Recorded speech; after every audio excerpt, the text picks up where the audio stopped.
우리 그리스도인의 그 중요한 덕목 중에 한 가지가 뭐냐면 형제를 사랑하는 것, 형제를 사랑하는 것입니다.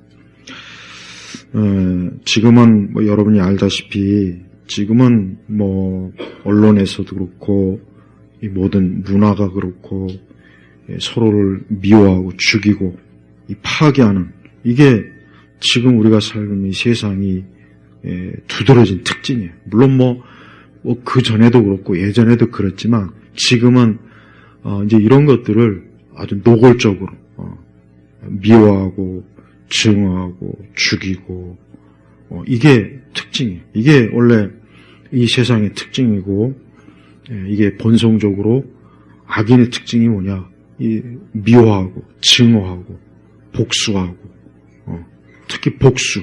요즘 그 드라마들 보니까 드라마의 그 내용이 주로 복수예요. 복수, 보복, 복수, 리벤저. 근데 사람들이 본성 속에 제일 좋아하는 게 복수하는 거예요. 이게 가장 두드러진 특징이에요. 근데 우리 예수님은 십자가상에서 그 엄청난 모욕과 고통을 당하면서도 그 기도하실 때 이 죄를 저들에게 돌리지 말아달라고 하나님 아버지께 기도했죠. 그게 예수님의 마음이에요. 그러니까 지금은 근데 그런 그 예수님의 마음이 교회 안에 있는 사람들에게도 거의 없어요. 거의 없다고요. 그러니까 우리가 교회를 다닌다는 그 표징을 자꾸 외적인데도 외적. 아까 우리 어떤 형제가 질문을 하더라고요. 마침 그게 생각이 나서 오늘 이제 이 성경 공부하고 연결이 되길래 왜 그 무화과 나무 잎에 왜 예수님 왜 그걸 저주했느냐? 무화과 책임이 아닌 것 같은데 예수님이 왜 엄한 무화과에다가 대고 이렇게 언뜻 보면 참 무화과 입장에서는 억울해요. 근데 억울한 게 아니에요.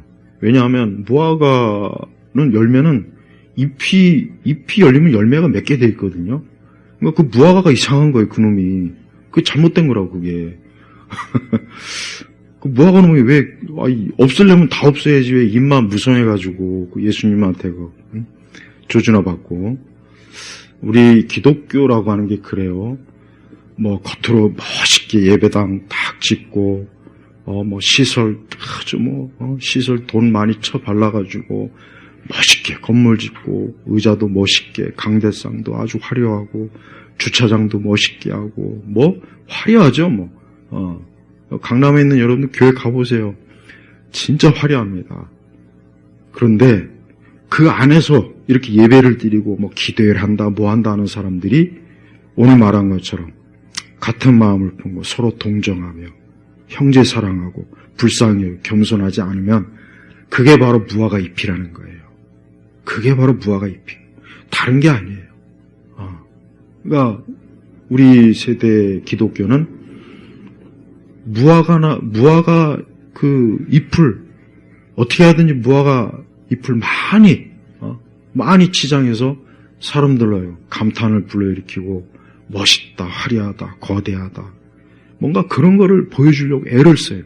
근데 예수님은 조금도 그런데 마음이 없어요. 한 번은 제자라고 예수님이 제자들이 예수님 저 성전을 보십시오. 얼마나 멋있습니까? 그냥 화려하게 막 금빛 칠을 하고 뭐 수십 년 동안 엄청난 그 건축의 그 미가 담긴 그 건물이라고 그 성전이. 그러니까 제자들이 막 자랑하니까 예수님이 조금도 거기에 저거 다 부셔봐라. 내가 사흘 만에 내가 다시 짓겠다. 그러니까 예수님은 그 유대인들이 그렇게 자랑하는 성전의 아름다움, 그 값비싼 치장, 그 온갖 그런 것들을 조금 더 예수님은 중요하게 여기질 않았어요. 예수님이 중요하게 여기는 것은 열매예요, 열매. 우리가 오늘 말씀처럼 같은 마음이라고 하는 것은 예수 그리스도를 믿는 그 믿음, 그걸 얘기하는 거고 서로 동정하며 이건 뭐 아까 여기 불쌍히 여기는 것과 같은 의미예요. 거의 동정하며 서로 안타깝게 여기고 안쓰럽게 여기고 서로 믿음 안에서 살아가는 우리 그리스도인들을 서로 위하고 그걸 얘기하는 형제를 사랑하며 그리스도 예수 안에서. 그 다음에 불쌍히 여기며 죄인을 불쌍히 여기고 죄 가운데 빠진 이를 불쌍히 여기고 아직 믿지 않는 불신자들을 불쌍히 여기고 그 다음에 뭡니까? 겸손해져라. 그러니까 종교적 우월감을 갖지 말아라. 내 믿음이 너보다 더 낫다. 뭐 그러냐. 이러지 말고, 그래서 겸손. 내가 내 의와 내가 어떤 자랑할 만한 게 있어서 내가 이렇게 믿음 생활을 한다는 생각을 하면 절대 안 되죠. 그게 아니라 나도 그리스도 예수 안에서 죄인이지만 하나님이 나를 불쌍히 여기셔서 이렇게 구원의 자리, 은혜의 자리로 나를 앉힌 거다. 겸손한 마음을 갖고 항상 그래야 되는 거예요. 근데 이게 바로 열매예요. 이게 무화과나무 잎이 없는 그 열매를 없는 열매 바로 이거라고. 그러니까 우리 그리스도인들이 그러니까 교회가 우리 예수 믿는 사람들이 예수님이 우리 곁을 지나갔을 때 굉장히 멋있고 화려하고 종교적 치장도 잘하고 대단한데 이런 게 없는 거예요. 이와 같은 게 없다면 그게 바로 무화과나무 잎만 무성한 무화과나무 잎이라고요. 우리는 자칫하면은 이 종교적 그 관습에 깊이 뿌리를 내리다 보면 누구도 거의 다 자기도 모르는 사이에 이렇게 겉으로 드러나는 형식이나 외적인 것을 굉장히 중요하게 해서 그걸 막 열심히 쌓아요. 근데 그러면 그럴수록 우리 안에는 하나님의 사랑도 성령의 열매도 없고 여기 말하는 것처럼 겸손함도 없고 형제 사랑하는 것도 불쌍히 여기는 것도 없고 동정심도 없고 또 같은 마음도 품지 않고 자기도 모르는 사이에 그 속 사람이 차갑고 냉랭하고 아주 그런 냉혈한 그런 사람이 돼요.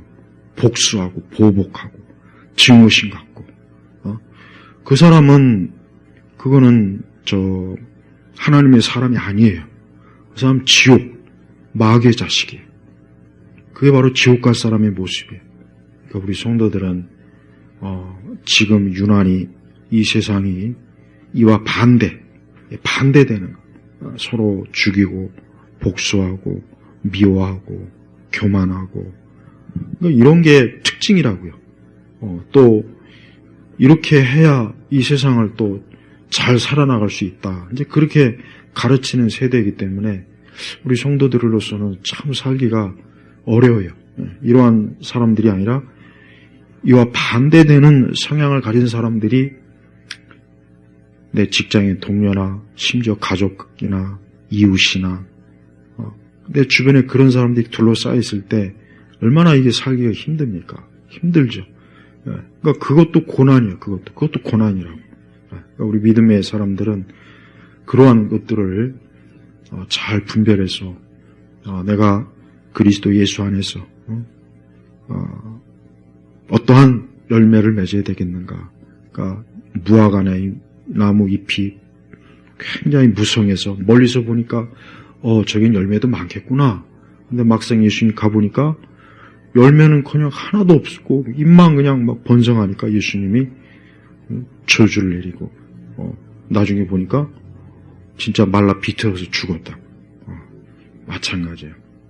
그러니까 교회라고 하는 것은 우리 참된 신앙이라고 하는 것은 반드시 열매를 맺도록 이 열매를 맺는 게 중요한 거지 방언하고 무슨 병 고치고 이적을 행하고 온갖 그런 어떤 하나님의 어떤 그런 능력을 막 추구하는 기독교는 단 한 번도 좋은 열매를 맺어본 적이 없어요. 역사상 전부 다 잘못된 길로 다 빠져나갔어요. 그러나 성령의 열매를 이러한 열매를 맺는 기독교는 항상 번성했어요. 그런 기독교 신앙이 생명력을 유지해서 지금까지 내려오는 거예요.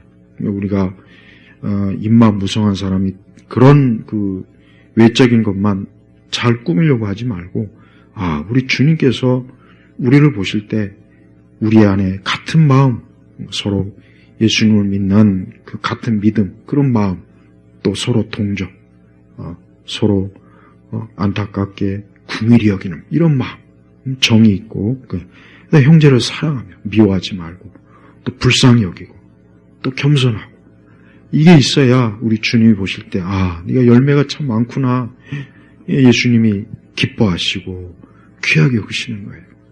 이런 게 없으면은 이렇게 보면 그래요. 사실 오늘날 기독교를 보면은 저는 조금 더 다른 걸 다 떠나서 이제 교회 다니는 사람들이 그리스도인이라고 하기가 어려운 부분들이 있는데, 그게 뭐냐? 그 마음에 사랑이 없어요. 사랑이 없는 거예요, 일단. 이게 제일 큰, 가장 큰, 이게, 죄 중에 최고의 죄가 사랑이 없는 거예요. 사랑. 이게 없는 게 제일 큰 겁니다. 그 어떤 것보다 이게 제일 큰 죄예요, 사실은. 예수님은 사랑이시잖아요. 하나님 사랑이잖아요.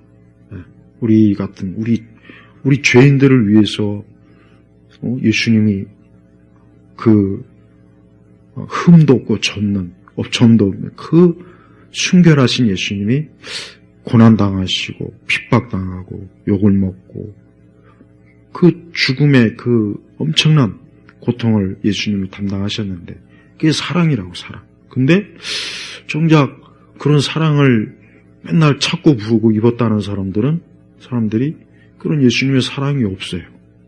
그게 무슨 기독교입니까? 그건 기독교가 아니야. 그러니까 오늘날 교회는 그냥 종교 사업이지 기독교는 절대 아니라는 생각은 저는 정말 많이 해요, 속으로. 그러니까 내가 이게 참, 정말 내가 정말 많이 들은 얘기가 뭐냐면, 하나같이, 교회 사업이 어떻게 잘 되세요? 나 그 얘기를 엄청 많이 들었어요, 진짜. 아니, 왜 하나같이 교회가 어떻게, 사업이 잘 됩니까? 전부 다 그렇게 봐요. 난 놀랬어요. 정말 다 그렇게 물어봐요. 교회, 사업이 어떻게 잘 되냐, 돈은 많이 벌리냐, 그러니까, 교회 안 다니는 사람들은 교회를 다 그렇게 보는 거예요. 교회 잘 져졌다고 해서, 저 교회가 참 좋구나, 나도 저기, 그렇게 절대 안 봅니다. 행여라도 그런 거 가지고 자부심 내는 목사님들이나 교인분들이 있으면은 정신 차려야 돼요. 사업 잘 되는구나, 저기. 그렇게 봅니다. 돈 잘 버나 보네. 그렇게 봐요. 나 아주 놀랬어요, 진짜. 예외가 없어요. 이게 얼마나 교회 안에 있는 이 사람들이 우물한 개구리라 세상이 어떻게 보는지 모르는 거예요, 교회 다니는 사람들을. 그 세상 사람들의 시각으로 한번 교회를 볼 필요가 있다고요. 이게 문제가 커요. 그만큼 세상 사람들도 입만 무성한 거를 조금 더 그걸 좋아하지도 않고, 그래서 우리네가 추구해야 될 그 교회는 교인이 많이 모이고 건물을 많이 화려하게 세우고 프로그램이 많고 예배가 화려하고 장엄하고 그냥 예배가 아주 수백 명 성가대가 그냥 유치원 복장 입어가면서 일렬로 쭉 서 있고 오케스트라 있고, 그게 기독교가 아닙니다. 근데 그걸 기독교라고 만족해하는 사람들이 너무 많으니까 그렇게 가는 거예요, 또. 제발 그런 거에 조금 정말 그런 거에 속으면 안 돼요. 교회는 그게 아니고 오늘 말씀한 것처럼 그 의를 위한 고난이라는 표제가 붙었죠. 이건 그냥 편집자가 의미를 붙인 거고, 베드로 사도가 결국 그리스도인의 고난이 뭐냐면서 8절부터 쭉 내려보면은, 그러니까 결국은 이 세대에 악인들이 가득한데 그 악인에게 휩쓸리지 아니하고 우리가 하나님의 사랑과 의로 살기가 어려운 사는 거, 이게 고난인 거예요, 고난. 이게 고난인 거예요, 그게. 매맞고 그런 것보다 또 다른 차원의 고난이 바로 그거예요. 우리가 오늘 말씀을 잘 보면서 하나님은 우리 안에 이런 열매, 이런 예수 그리스도의 마음과 열매가 있는 그걸 기뻐하지. 내가 뭐 온갖 형식으로 막 치장하면서 멋있게 막 해서 멋있는 형식의 기독교를 주님이 기뻐하는 게 전혀 아니라는 걸 꼭 알아야 됩니다. 이건 진짜 중요한 문제예요. 이거는 진짜 그 사람이 거듭난지 아닌지에 대한 중요한 판가름이 되는 문제이기 때문에 절대 이거 잊지 마시고, 내가 다른 것보다 이러한 것들이 내 안에 있는지, 이러한 것들이 내게서 열매를 맺는지 그걸 봐야지. 내가 뭐 무슨 은사가 있나? 무슨 내가 하나님의 무슨 능력이 나타나나? 그런 거에 관심 제발 가지지 말아야 돼요. 그런 것 때문에 입만 무성하게 되는 거예요. 예수님이 지나가면서 열매가 없으니까 저주해 버리잖아요. 그거 똑같은 현상이 교회와 우리 한 사람 한 사람이 만약에 다 그런 시험이 거친다면 어떻게 되겠습니까? 그러니까 열매가 있는 거, 오늘 말씀을 잘 마음에 심으셔서 내 안에 이런 열매가 있는 게 이게 주님이 기뻐하시는 거다 하는 거를 꼭 아시길 바랍니다. 오늘 이 시간, 오늘 이 배운 성경 말씀을 가지고 우리에게 이러한 열매가 있게 해달라고 예수님께 기도드리고, 또 우리 교우들, 우리 같이 신앙생활하는 우리 교우들 또 같이 열매를 잘 맺어서 이 다음에 주님 앞에서 다들 칭찬받고 주님께 영광 돌리는 우리 성도들이 되게 해달라고 기도하겠습니다. 기도하시겠습니다.